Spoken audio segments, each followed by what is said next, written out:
Gracias a Dios por la plena libertad que tenemos de abrir su palabra, de poder alimentar nuestro espíritu, de poder fortalecer nuestra vida basadas en las promesas de Dios.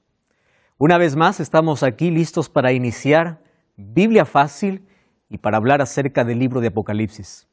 Y un grande abrazo para ti que nos acompañas en este estudio donde Apocalipsis es revelado de una manera clara y esperanzadora para todos los seres humanos.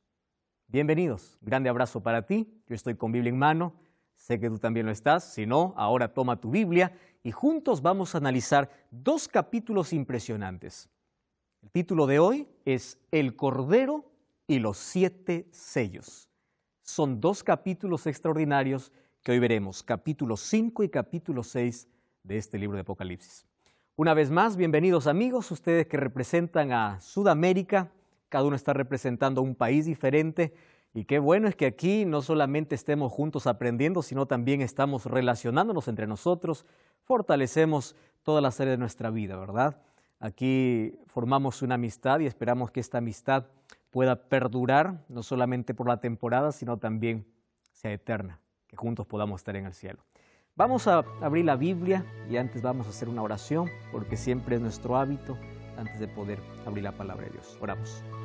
Querido Dios, gracias porque tu palabra llegó hasta nosotros y hoy tenemos libertad para poder escucharla, para poder leerla, pero sobre todo para poder comprender ese mensaje y poder aplicar a nuestra vida. Una vez más pedimos que el Espíritu Santo pueda iluminar nuestro corazón, podamos comprender tu verdad. Bendice las personas que están siguiendo este programa cada semana. Bendice a aquellos que están tan sedientos, aquellos que tienen tanta necesidad de conocer tu verdad y que tu Santo Espíritu pueda iluminar cada mente, cada corazón, para que hoy podamos una vez más llegar a aquella verdad y aquella esperanza que tienes para nosotros. Danos tu bendición en nombre de Jesús. Amén. Entonces, hoy vamos a hablar acerca de el Cordero y los 7 sellos.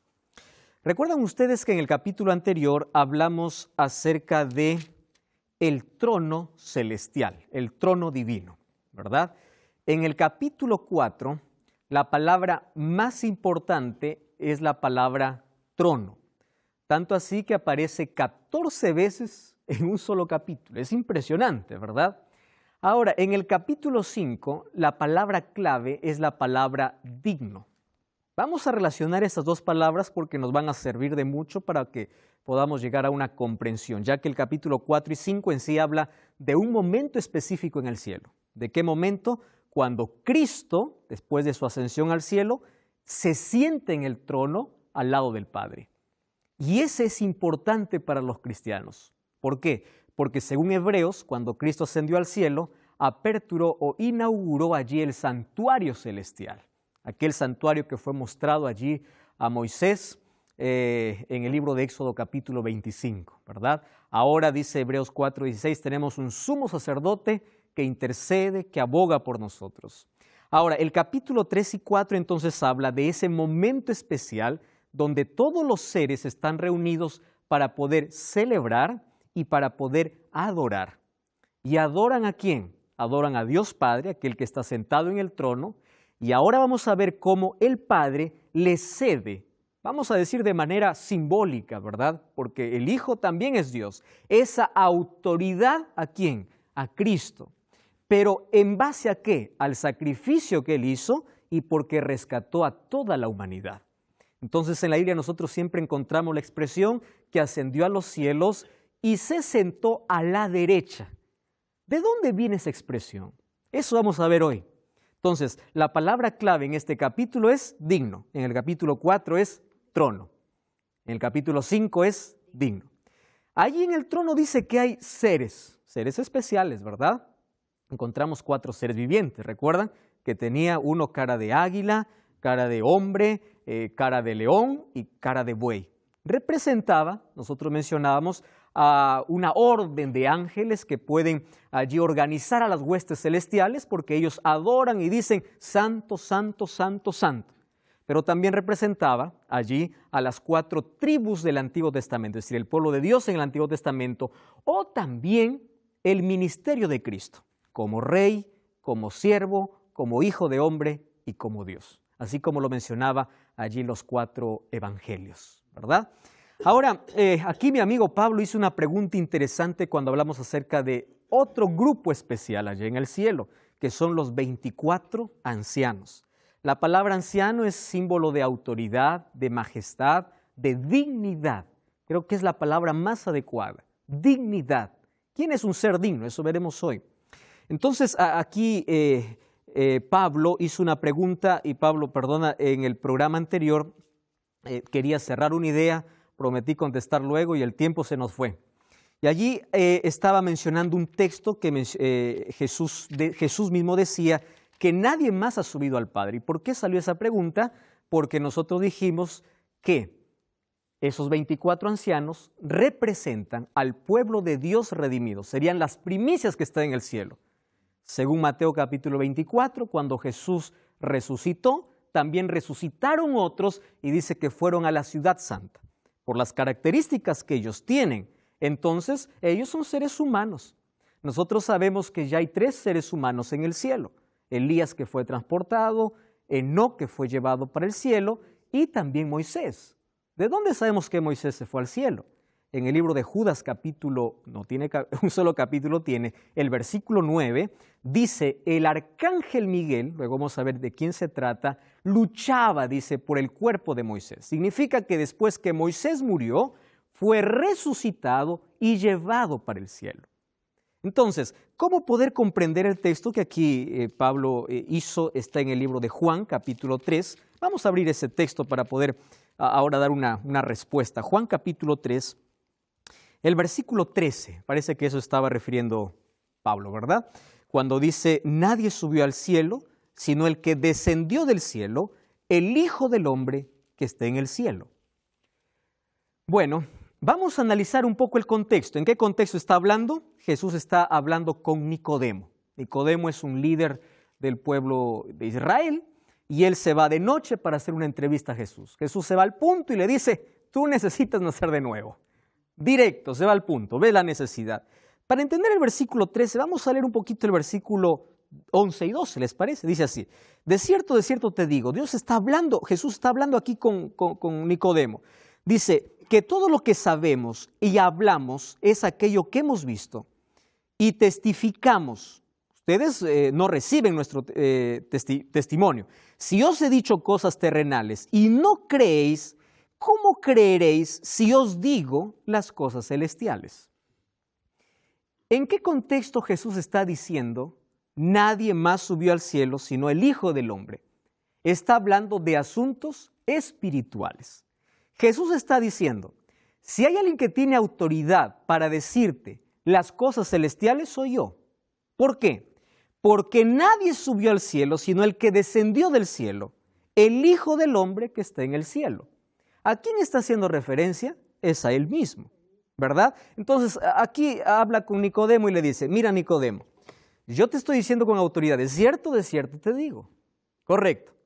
Pero mira, tú tienes que creer que yo tengo autoridad para hablar de este asunto espiritual.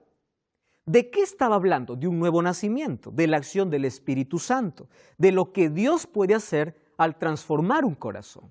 Entonces, de cierto te digo, que estas cosas son verdaderas porque yo puedo mencionarte con claridad, porque yo vengo del cielo, yo sé este asunto espiritual, tengo la autoridad. Aquí está hablando en sí de la autoridad que tiene Cristo para hablar de asuntos celestiales porque Él descendió de allá y Él conoce al Padre. Él vino a revelar el carácter del Padre, en ese sentido. Ahora, cuando hablamos de 24 ancianos, que es parte de la humanidad que está en el cielo, la representación de la humanidad, estamos hablando de seres humanos que fueron al cielo, redimidos no por méritos, sino por la gracia de Cristo. Nadie se salva por otra cosa, ¿verdad? Sino por la gracia de Jesús. Ahora vamos al siguiente capítulo, capítulo 5, versículo 1. Vamos a Apocalipsis, capítulo 5, versículo 1. Y allí yo quiero que allí me acompañe, ahí está Pablo, me parece, estás allí con el texto. ¿Puedes leer allí? Apocalipsis 5:1. Allí va a tomar el micrófono y allí dice así. Y vi en la mano derecha del que estaba sentado en el trono un libro escrito, por dentro y por fuera, sellado con 7 sellos. Gracias, Pablo. Miren, es interesante, vi en la mano derecha del que estaba sentado. Ese que estaba sentado en el trono, ¿quién era? Dios, el Padre. Ahora dice, un libro escrito por dentro y por fuera, sellado con 7 sellos. Hoy nosotros tenemos la idea, todos conocemos que es un sello, ¿verdad? Sirve para poder asignar un documento, para dar autoridad, revela la autoridad del documento. Sin embargo, un sello en el tiempo apostólico servía para asegurar o para poder sellar un documento, como ahora también tiene el mismo significado. Solo que antes, romper un sello significaba tener autoridad, tener poder. Y este documento no tenía un sello. ¿Cuántos sellos tenía? 7 sellos. Es decir, que estaba muy protegido. Las cosas que están allí son muy secretas, son muy ocultas. ¿Por qué dice que está a la mano derecha? Es interesante que aquí está tomando alguna imagen de lo que ocurría en el pueblo de Israel.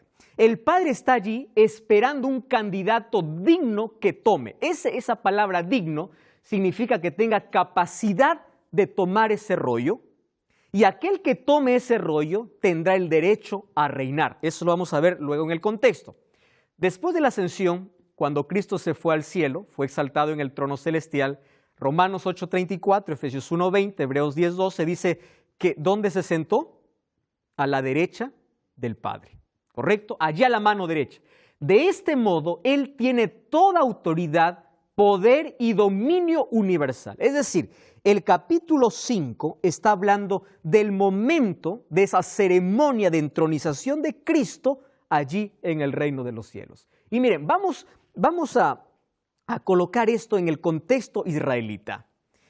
Cuando un rey era asignado o iba a sentarse en el trono en el pueblo de Israel, el rey, antes de poder recibir la corona real o junto a la corona real, recibía un rollo, ¿correcto? Y ese rollo se llamaba el rollo del pacto o de testimonio o el rollo de la ley. Es decir, un rey gobernaba cuando 3 cosas acontecían. Número 1, recibía la corona. Número 2, recibía el rollo. Y número 3, se sentaba en el trono. Cuando el rey recibía la corona, recibía el rollo y se sentaba, allí el pueblo celebraba, porque recién desde ese momento él tiene autoridad. El rollo y la corona y el hecho de sentarse le daba autoridad. Ahora, es impresionante cómo esta imagen se usa para poder decir cómo es que Cristo llegó a compartir esa autoridad con el Padre. ¿En qué sentido? Entonces, el rollo del pacto era un símbolo de instalación en el trono. Cuando el rey tomaba el rollo, recién estaba listo para gobernar. ¿Y qué rollo era? En sí, el rollo que tomaba el rey era el libro de Deuteronomio, era el libro de la ley. Eso le daba capacidad para gobernar con equilibrio y para gobernar en el nombre de Dios, ¿correcto? Ahora, estaba sellado con 7 sellos. Recuerden que 7 significa plenitud, significa integridad, significa perfección. El contenido es secreto, tiene plenitud y totalidad divina. Entonces, resumimos aquí. Aquí está el Padre, en su mano derecha tiene un rollo. Ese rollo significa, necesito uno que sea digno, ¿correcto? Quien es digno, ¿qué cosa va a recibir? La corona y este rollo. Porque basado en lo que ocurría en el Antiguo Testamento, también ocurrió en el cielo. Recibir la corona, el rollo y sentarse en el trono significaba el derecho a gobernar. Vamos a seguir leyendo. Miren, vamos al capítulo 5, versículo 2. ¿Podemos leer? ¿Puedes leer, por favor, Karina? 5:2. ¿Qué cosa dice? Presten atención aquí el texto. Y vi a un ángel fuerte que pregonaba a gran voz: ¿quién es digno de abrir el libro y desatar sus sellos? ¡Wow! ¡Qué impresionante! ¿Qué cosa estaba esperando? Que venga alguien. Solo que ese alguien tenía una sola característica. ¿Qué cosa era? Digno. Digno. Esa palabra es tan interesante. Digno. Digno era la calificación distintiva que hacía que un candidato fuera adecuado para un cargo honroso. Digno estaba basado en los logros y hazañas con éxito en la guerra. Es decir, digno era la capacidad principal de un rey. ¿Quién es digno? Ahí un ángel dice, ¿quién es digno? Pregunta, ¿quién es digno? Nancy, ¿puedes leer por favor el versículo 3? Toma el micrófono allí. 5:3. ¿Qué cosa dice? Y ninguno, ni en el cielo, ni en la tierra, ni debajo de la tierra, podía abrir el libro, ni aún mirarlo. Wow, el 4 también, por favor. Y le oraba yo mucho, porque no se había hallado y ninguno digno de abrir el libro, ni de leerlo, ni de mirarlo. Wow. Viene alguien y pregunta, ¿alguien es digno? ¿Y qué cosa dice? Nadie. Ni en el cielo ni en la tierra. Todos empezaron a mirar, ¿quién es digno? Ahora, no solamente era para tomar el libro, ni siquiera podían mirarlo. Qué interesante. Ahora fíjense, versículo 3 y versículo 4 dice lloraba. ¿Por qué era tan interesante desatar ese libro? Porque allí estaba el contenido de ¿qué? De la historia de la humanidad. Lo que tenía ese rollo significa la historia de este mundo, de este planeta, el desenlace histórico. Era necesario que ese libro o ese rollo pueda ser abierto para que pueda ser revelada la historia de la humanidad, pero nadie era digno. Versículo 4 o el versículo 5, a ver, Gabriel, ¿puedes leer el versículo 5, por favor? Toma el micrófono aquí. Versículo 5. 5:5. Y uno de los ancianos me dijo, no llores, he aquí que el león de la tribu de Judá, la raíz de David, ha vencido para abrir el libro y desatar sus 7 sellos. ¡Wow! ¡Qué interesante! Entonces Juan estaba llorando, le dice, no llores, hay uno que sí es digno. Y aquí aparece un título para Cristo. ¿Qué título aparece? León.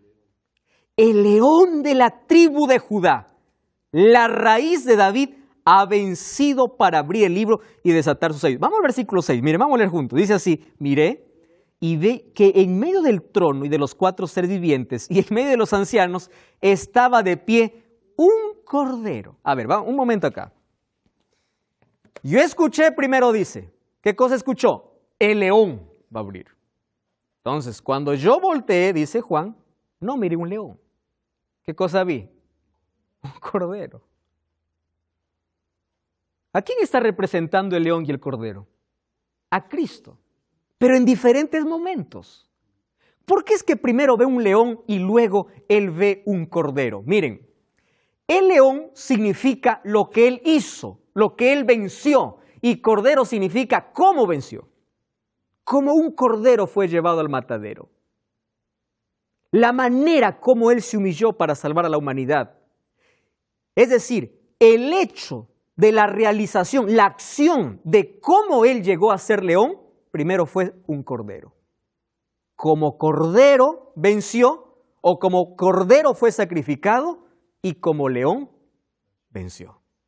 Ahora, es impresionante aquí que ese ser digno es de recibir no solamente el rollo, sino también es digno de ¿qué? De recibir la honra, la gloria y el poder. Mira el versículo 9. Y cantaba un cántico nuevo diciendo, digno eres de tomar el libro, de abrir sus sellos, porque fuiste inmolado, con tu sangre nos has redimido, de toda linaje nos has hecho un reino de sacerdotes y reinaremos sobre la tierra. Versículo 12, ¿qué cosa dice? El cordero que fue inmolado es digno de tomar el poder, la riqueza, la sabiduría y la fortaleza. No solo es digno de tomar el rollo, sino es digno de poder, de fortaleza, de riqueza.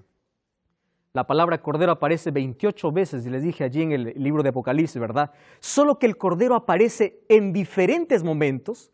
Ahora fíjense, aparece el cordero como pastor, impresionante, un cordero como pastor, el cordero como novio, el cordero como luz, el cordero como redentor, el cordero como Dios, como rey y como juez. ¿Ese cordero quién es? Es Cristo. Él es el ser digno. Él es el Cordero de Dios. Cuando Juan vio a Jesús allí acercarse al río Jordán para ser bautizado, ¿qué cosa dijo? Este es el Cordero de Dios que quita el pecado del mundo. Este es el Cordero de Dios. Ahora, en el capítulo 4, recuerdan que el Cordero era adorado por ser el Creador. En el capítulo 5 es adorado por ser el redentor. Ahora entonces, dice además, miren, versículo 6, dice, estaba de pie un cordero, ¿qué cosa tenía? 7 cuernos y 7 ojos, los cuales son los 7 espíritus de Dios enviados por toda la tierra. Él vino y tomó el libro. Algunos se han confundido, ¿qué significa 7 cuernos? La palabra cuerno en Apocalipsis significa poder, ¿correcto? ¿Qué significa 7? Plenitud. Cuando está hablando entonces de 7 cuernos, está hablando del poder divino. Y cuando habla de 7 ojos, de la capacidad que tiene para juzgar y para reinar. Haciendo más sencillo este asunto, 7 cuernos significa su omnipotencia, la plenitud de su poder. Y 7 ojos significa su omnisciencia, que todo lo ve y todo lo sabe. Haciendo referencia ¿a quién? A Cristo. Entonces aquí está haciendo referencia cuando Cristo allí se sentó en el trono del Padre. Y allí dice que los 7 espíritus fueron enviados a la tierra. ¿Saben qué cosa dice Juan 7:39? Que el Espíritu no había venido todavía a la tierra porque Cristo todavía no había sido glorificado. ¿Cuándo el Espíritu Santo vino a la tierra? En el día del Pentecostés. Quiere decir, cuando ocurrió el Pentecostés en la tierra, en el cielo, ¿qué ocurrió? La ceremonia de entronización de Cristo. Recibió en su mano el poder, la gloria, el dominio, la adoración, y desde allí la humanidad está bajo su control junto con el Padre. Porque Él recibió ese poder después de haber redimido a la humanidad. Ahora fíjense, allí entonces comienza a abrir los sellos. Y ahí nosotros encontramos 7 sellos. Vamos al primero, ¿sí? Vamos entonces al capítulo 6. Vamos al capítulo 6. Walter, ¿estás listo para leer? Apocalipsis capítulo 6, versículo 1. ¿Puedes leer allí? Toma el micrófono, por favor. 6:1. Vi cuando el Cordero abrió uno de los sellos y oí a uno de los 4 seres vivientes decir con voz de trueno, ven y mira. Versículo 2 también puede leer, por favor. Y miré, y he aquí un caballo blanco, y el que lo montaba tenía un arco, y le fue dada una corona, y salió venciendo, y para vencer. Ustedes saben que aquí está tomando una figura que Juan conocía perfectamente. Cuando el emperador o el gobernador romano venía, o el general romano venía venciendo, ¿saben cómo venía? En símbolo de victoria, montado en un caballo blanco. Usando la imagen que Juan conocía, aquí le muestra a través de estas imágenes la historia de la humanidad. Y fíjense lo que sucede. Dice que aparece alguien montado en caballo blanco, así como el general romano. Viene venciendo y para vencer. ¿Venciendo qué cosa? En la cruz. Para vencer, para continuar conquistando corazones para el reino de los cielos. La palabra blanco encontramos mucho en Apocalipsis. ¿Recuerdan los cabellos de Jesús cómo eran? Blancos. Las vestiduras cómo eran? Blancas. ¿Qué más encontramos como blanco? Una piedrecita blanca. Blanco es sinónimo de pureza. Entonces aquí está hablando en paralelo a las 7 iglesias. ¿Recuerdan ustedes el primer ciclo de las 7 iglesias? Las 7 iglesias serían la base para construir todas las otras bases o todos los otros círculos de 7. Las 7 iglesias también representan periodos en la historia. Los 7 sellos van a representar periodos que acompañan a las 7 iglesias, con una diferencia. Escuchen aquí la diferencia. Las 7 iglesias muestra lo que ocurre dentro de la iglesia, el problema interno. ¿Cuál es el problema interno? Yo te conozco, yo sé dónde moras, yo sé cuál es tu necesidad. El problema interno. Y los 7 sellos muestran lo externo, lo que sucede alrededor, en el contexto político y social, lo que envuelve a la iglesia. Entonces, ¿a qué representa este periodo blanco? Al primer periodo de la iglesia, una iglesia pura. ¿Cómo era la iglesia de Éfeso? Una iglesia que no toleraba las falsas doctrinas, una iglesia que conservaba la verdad, una iglesia victoriosa. Es decir, en el primer siglo habían como 6 millones de cristianos. Era una iglesia que se caracterizaba por la pureza y la fidelidad, una iglesia victoriosa. Miren, es impresionante lo que dice este libro, sin dinero ellos derrotaban el poderío de las riquezas a su alrededor. Sin escuelas confundían a los letrados y rabinos. Sin poder político y social se mostraron más fuertes que el Sanedrín. No teniendo un sacerdocio, desafiaban a los sacerdotes en el templo sin tener un soldado. Eran más poderosos que las legiones romanas. Fue así que ellos clavaron la cruz por encima del águila romana. Por el poder que ellos recibieron del Espíritu Santo. Un pueblo que salió venciendo y para vencer demuestra lo que ocurrió en el primer periodo de esa iglesia. Una iglesia pura, una iglesia blanca. Luego viene un segundo periodo. Miren lo que dice Apocalipsis capítulo 6, versículo 4. Y salió otro caballo. Este caballo es interesante, ¿verdad? ¿Qué color es este caballo? Bermejo. Otras versiones dice rojo o rojizo. El que montaba le fue dado poder para quitar la paz. ¿Y qué más? Y hacía que unos a otros se mataran. Y se le dio una espada grande. ¿Qué significa rojo? Rojo es sinónimo o símbolo de sangre. Es decir, fue el periodo donde comenzó la persecución más severa para los cristianos. La persecución comenzó con Domiciano, Diocleciano y luego los otros emperadores. Ahora los cristianos eran tan hostigados que ellos daban su sangre y su vida por el testimonio que ellos creían. Encontramos a uno de los discípulos o compañeros de Juan, incluso Policarpo, a los 80 años muriendo, ¿verdad? ¿Por qué? Por causa de su fe y de su testimonio. Hablaba acerca de una iglesia perseguida. En el contexto social había guerras, había oposición, había discordia, había discusión, había conflictos. La iglesia cristiana perdió todos sus derechos legales, les quitaban todo, eran abusados y eran perseguidos.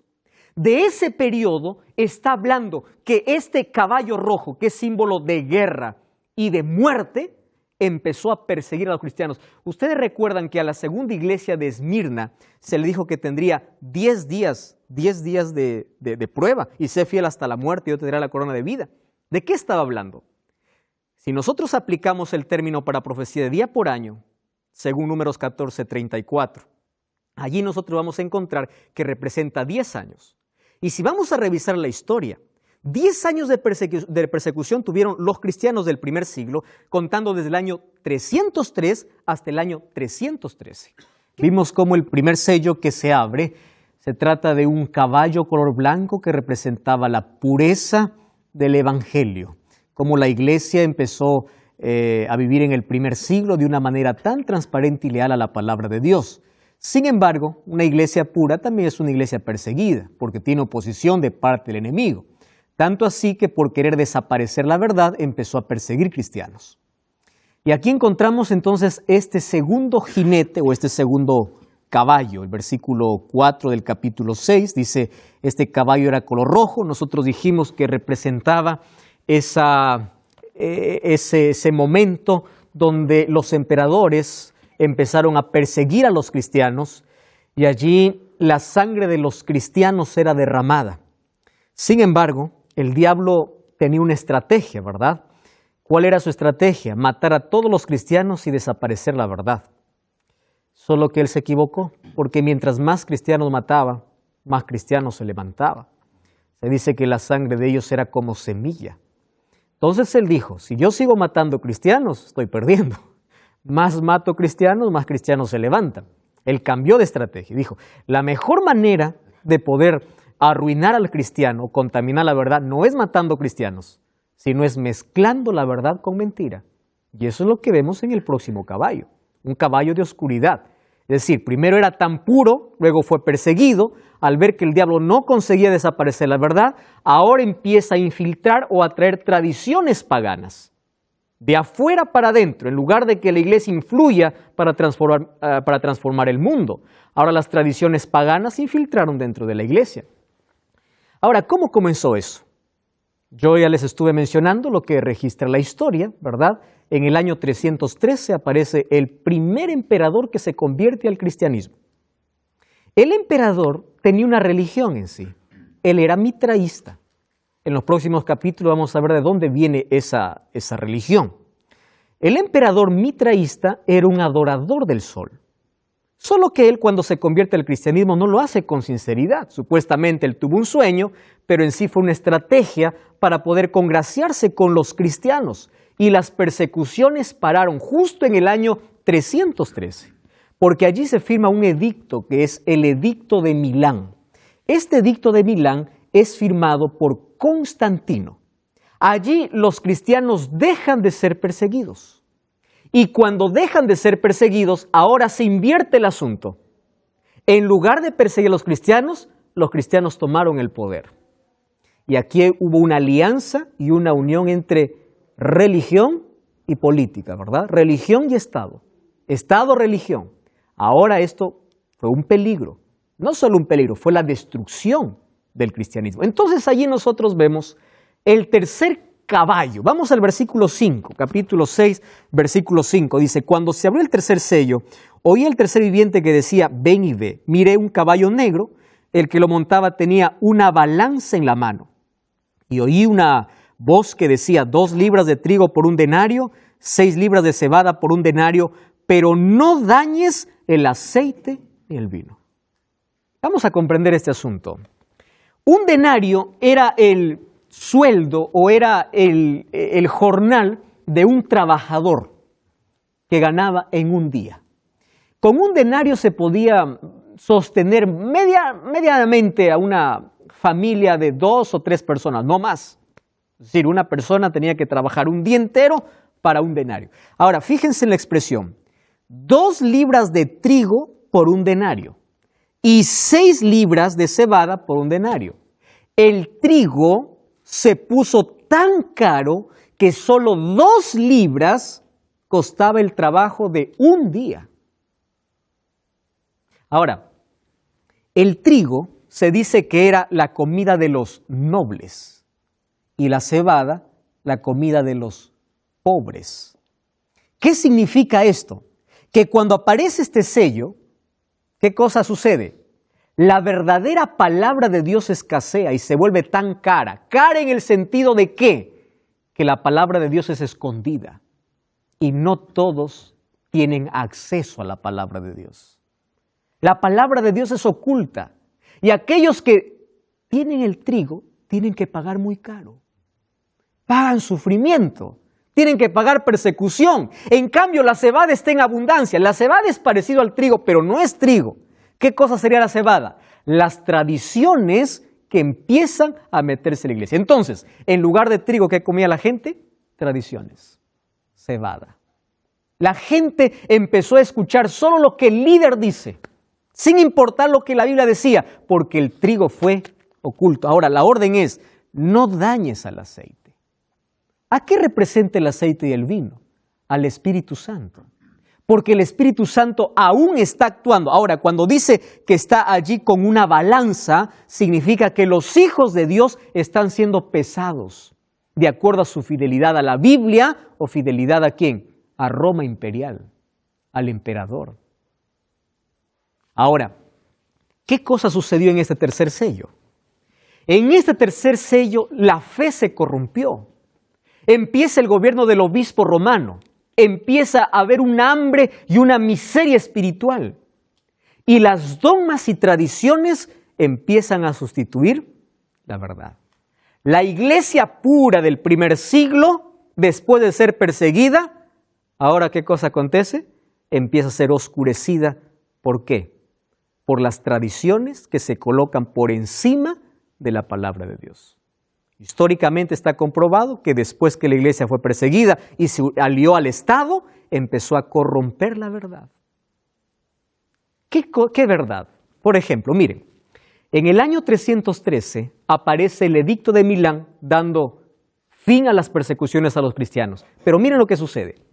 El 7 de marzo del año 321, el emperador Constantino da un decreto para adorar el día domingo. Constantino, él era mitraísta. De paso, domingo en latín tiene un nombre especial, es Domini, ¿verdad? Que sería el día del emperador. ¿Por qué el día del emperador? Porque el emperador acostumbraba a adorar al sol. Los mitraístas adoraban al sol desde ya hace muchos siglos anteriores. Entonces, el 7 de marzo del año 321, esto está en los registros históricos, ¿verdad? Constantino, el emperador que se convirtió falsamente al cristianismo, empieza a introducir un día de adoración que no es bíblico, porque el trigo está escondido y ¿qué cosa sale a relucir? La cebada. Ahora, eso sucedió en el año 321. En el año 364, algunos años después, en el Concilio de la Odisea, la guarda del domingo no solamente se convierte en no solamente es una ley civil, sino se convierte en una ley eclesiástica. Interesante. Primero fue como una ley civil cuando dio Constantino y dijo que todos, pobres y ricos, grandes y pequeños, cierren sus negocios el día domingo. Luego esa ley civil se convirtió en una ley eclesiástica que afectó esto al mundo cristiano. Y luego nosotros vamos a ver el desarrollo de toda esta historia. En el año 370 comienza el culto o la adoración a los muertos. Ustedes se dan cuenta, ninguna de estas cosas tiene base bíblica, pero estamos viviendo en este periodo de oscuridad. En el año 400 comienza la oración por los santos o la oración por los muertos. En el año 530 aparece el dogma del purgatorio. Es decir, durante todo este periodo de oscuridad, tradiciones se infiltraron y empezaron a corromper la pureza. Aquello que en el momento fue blanco y puro y tenía una base bíblica, ahora empieza a tener, ¿qué cosa? Dogmas y tradiciones que vienen del paganismo a infiltrarse dentro del cristianismo. Y yo solamente por señalar algunas, porque hay muchas otras más allí. Ahora aparece el cuarto sello. Fíjense el versículo 8 del capítulo 6. Dice, miré y vi un caballo blanco, o un caballo amarillo, un caballo amarillento, un caballo pálido. El que lo montaba tenía por nombre muerte. ¿Cuál es la consecuencia del hambre? Palidez, ¿verdad? Anemia. Y por causa de la anemia, ¿qué cosa hay? Muerte. Dice así, y el que lo montaba tenía por nombre muerte, y el Hades le seguía. ¿Qué cosa es Hades? Sepulcro, sepultura. Y le fue dada potestad sobre la cuarta parte de la tierra para matar con espada, con hambre, con mortandad y con las fieras de la tierra. Wow. La escasez se tornó ¿en qué? En una hambruna completa. Y por causa del hambre, la gente empezó a morir. No está hablando aquí de una muerte física, está hablando de una muerte espiritual. Ya no tienen el alimento verdadero. Ahora, termino esto y voy a la pregunta que tiene Pablo. Miren, cuando la degradación de la fe empieza a corromper la iglesia, totalmente se degrada la fe, comienzan ahora las persecuciones de una manera curiosa. Antes, ¿quiénes perseguían? Los emperadores a los cristianos. Ahora, los cristianos empiezan a perseguir a otros cristianos. ¿A qué tipo de cristianos? Aquellos que no obedecían al emperador empiezan a ser perseguidos. Ustedes recuerdan allí en todo el libro de historia que nosotros hemos leído, la Edad Oscura o la Edad Media, que proféticamente, la Biblia ya lo mencionaba siglos, años atrás, diciendo que serían 1260 años. Los 12 siglos que hoy en los libros de historia están registrados ya estaba profetizado en la Biblia. Época de oscuridad completa. 1260 años el pueblo de Dios fue perseguido. Es decir, aquellos que estaban en el trono se consideraban pueblo de Dios. ¿Pero con qué? Con una corrupción de fe. Y aquellos que no obedecían empezaban a perseguir a aquellos que querían ser fieles y leales a la palabra de Dios. Entonces el cuarto sello, la palidez es consecuencia del hambre y esto trae una muerte espiritual. Miren, en el año 998, continúa aquí con la muerte espiritual. Miren las tradiciones que ingresan. Se instituye el Día de los Muertos. 1184, se instituye la Santa Inquisición. Las páginas de la historia están manchadas de sangre de cristianos que no obedecieron la voz del obispo o del papa. En el año de 1190 se empieza a vender indulgencias, el perdón empieza a ser vendido. 1216 se instituye la confesión auricular. Yo tengo que confesarme ante el sacerdote para recibir el perdón. 1229 se prohíbe abiertamente el estudio de la Biblia y la tradición es colocada por encima de la Biblia. Es decir, una muerte espiritual total. La muerte le seguía. Ahora viene el quinto sello, ¿tá? Miren, vamos al quinto sello. Vamos al capítulo 6, versículo 9. Cuando abrió el quinto sello, vi debajo del altar las almas de los que habían muerto por causa de la palabra de Dios y del testimonio que tenían, y clamaban a gran voz diciendo: ¿hasta cuándo, Señor santo y verdadero, vas a tardar en juzgar y vengar nuestra sangre? Miren, hay algunos que allí no han traducido. Al leer la palabra alma, piensa que es algo que salió del cuerpo y empieza a clamar. Recordemos que cuando habla acerca del altar, está haciendo referencia a lo que ocurría en el sistema de sacrificios del Antiguo Testamento. Apocalipsis está basado en gran parte en el Antiguo Testamento. En el santuario existían dos altares. Era el altar de sacrificio, que estaba en el atrio, y el altar de incienso, que estaba en el lugar santo. No en el lugar santísimo, en el lugar santo. En el atrio, cuando el pecador venía o cuando se ofrecía la ofrenda de sacrificio, ¿dónde se colocaba la sangre? Al pie del altar.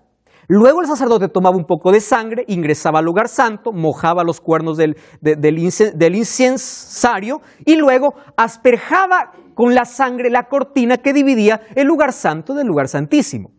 Ahora, cuando dice que las almas están debajo del altar, es una manera simbólica de decir: todos aquellos que murieron por causa de su fe, ahora claman y dicen: ¿hasta cuándo va a seguir esto? Ahora, ese clamor es simbólico. Es el mismo clamor de Génesis 4:10. Ustedes recuerdan cuando Caín mató a Abel. Cuando dice Caín estaba huyendo, entonces Dios le pregunta a Caín, le dice: ¿dónde está tu hermano? ¿Qué sé yo? Le dice. Y allí Dios le dice: la sangre de tu hermano, ¿qué cosa dice? Clama. ¿Es que Abel estaba clamando? No. Era la manera simbólica de decir: yo estoy viendo todo y yo sé todo lo que has hecho. Ahora la sangre de los santos dice: Señor, ¿cuándo va a parar esto? ¿Hasta cuándo va a suceder esto? Y ellos no están pidiendo venganza, ellos están pidiendo justicia. Fíjense una cosa, ellos están diciendo: dame protección de mi adversario.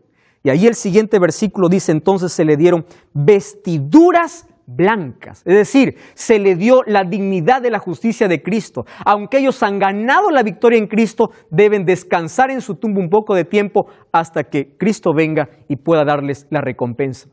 Viene el sexto sello, vamos al versículo 12, 6, versículo 12, dice allí: miré cuando abrí el sexto sello y hubo un gran terremoto, el sol se puso negro como tela de luto, la luna entera se volvió como sangre, las estrellas del cielo cayeron sobre la tierra, como la higuera deja caer sus higos cuando es sacudida por un fuerte viento. Correcto. ¿Es la apertura de cuál? Del sexto sello. Diferente ahora a los jinetes. Ahora está hablando de eventos del tiempo del fin. 4 jinetes está hablando de eventos históricos que ya ocurrieron, y estos aquellos que ocurrirán en el tiempo del fin. En el primero es el clamor simbólico de aquellos que murieron. ¿Hasta cuándo? Le dice: tranquilo, espera, ya voy a hacer justicia. Ahora, en el sexto sello hay fenómenos naturales. ¿Recuerdan ustedes que estos fenómenos Jesús también lo mencionó? Mateo 24:29 dice: inmediatamente después de la tribulación, ojo con esto, ¿de qué está hablando? Tribulación. De ese momento de persecución, dice: inmediatamente después el sol se oscurecerá, la luna no dará su resplandor y las estrellas caerán del cielo. Miren, nosotros sabemos de que estas profecías descritas en Mateo 24 ya tuvieron un cumplimiento. Por ejemplo, el día oscuro en la historia se conoce como el 19 de mayo de 1780. Meteoritos cayeron del cielo, especialmente allá en Inglaterra, el 13 de noviembre de 1833. Y un gran terremoto que en la historia revolvió o atemorizó el mundo sucedió en Lisboa en el año de 1755. Esto marcaría el tiempo del fin. Dice: después de aquellos días ocurrirá esto. ¿Por qué? Porque una vez que llegue este sello, estaríamos viviendo en el tiempo del fin. ¿Por qué? Porque el séptimo sello sería la venida de Cristo. Vamos al capítulo 8, versículo 1. Cuando se abrió el séptimo sello, hubo silencio en el cielo. ¿Por cuánto dice? Por media hora. Y luego vi a los 7 ángeles que estaban de pie y se les dieron 7 trompetas. Vamos aquí a analizar este sello. Media hora de silencio en el cielo. Es interesante cuando nosotros vamos a la profecía y nosotros allí comparamos con lo que Jesús dijo. Cuando Cristo venga por segunda vez a la tierra, ¿cuántos quedarán en el cielo? Nadie. Todo el cielo se prepara para venir a la tierra. Dice Mateo 25:31, cuando el Hijo del Hombre venga en gloria con todos sus ángeles, se sentará en su trono glorioso. ¿Con quiénes vendrá? Con todos. ¿Quién quedará? El cielo está preparado para venir a llevar a los redimidos. Y está listo. Hay silencio por media hora. Ahora, si nosotros nos basamos en Números 14:34 y Ezequiel 4:6 del principio día por año, sabemos que un día representa un año, ¿correcto? Entonces, 24 horas serían 12 meses. 12 horas, 6 meses. 6 horas, 3. 2 horas, 1. 1 hora, 2 semanas. Y media hora representaría a una semana. El viaje que los redimidos harán al cielo. O el silencio que ocurre en el cielo será porque Cristo viene con todos los ángeles a llevar a su pueblo. Entonces, lo que nosotros estamos esperando en el cumplimiento de la profecía no es otra cosa sino el séptimo sello. Cuando ese séptimo sello se abra, Cristo habrá venido. Ahora, nosotros vamos a ver en el siguiente capítulo que el sexto sello tiene una relación estrecha con ese momento cuando Cristo está regresando. Pero eso veremos en el próximo capítulo. En la historia revisamos de que las profecías mencionadas allí a través de los sellos han sido cumplidos históricamente, mas estamos a la espera de uno, y es el último. Hoy estamos viviendo ese tiempo del fin, y en ese tiempo del fin nosotros tenemos que tomar decisiones acertadas. La decisión que tú y yo debemos tomar es la que tomaron los apóstoles, aquella iglesia pura o aquellos fieles que se mantuvieron de parte de la verdad a través de todos los siglos. Tú formas parte de ese remanente. Empieza a revisar tus creencias. Empieza a revisar si todo aquello que haces tiene un respaldo bíblico y realmente estás adorando a Dios.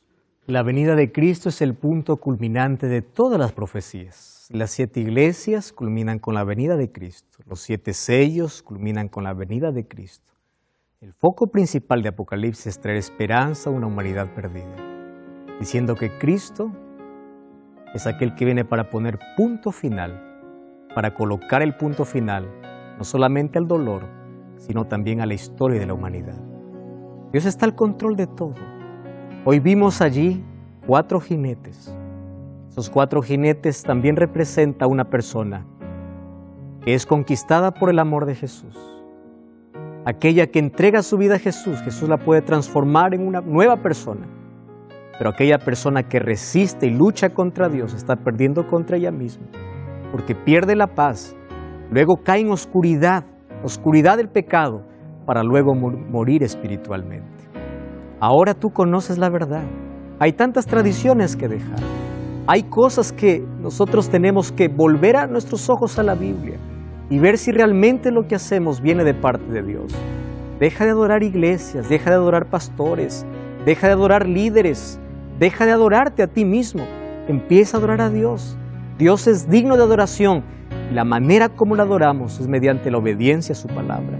Te invito a tomar una decisión de parte de Dios, una decisión de fe, de colocarte de parte de la verdad y estar preparado para que cuando se toque este séptimo sello, tú puedas formar parte de los redimidos, junto a aquellos que se mantuvieron fieles a Dios y su palabra. Hoy vamos a renovar ese compromiso con Dios. Vamos a orar juntos. Querido Dios, muchas gracias porque tu palabra siempre nos trae tu revelación y tu verdad. Permítenos abrazar esa verdad en nuestra vida. Permítenos salir de la confusión, salir del error, salir de la oscuridad. Por eso vino tu luz admirable para poder libertarnos del pecado, de la esclavitud del pecado, para libertarnos y llamarnos a esa luz admirable que tienes para nuestra vida. Entregamos nuestro corazón y queremos vivir de acuerdo a tu voluntad. Toma nuestra vida en tus manos, queremos servirte. Cuando se termine, Señor, la historia de este mundo, queremos formar parte de los redimidos que irán contigo a vivir por la eternidad. Bendice a las personas que vieron este programa y permite que puedan tomar una decisión de fe para ponerse de parte de Cristo. En el nombre de Jesús. Amén.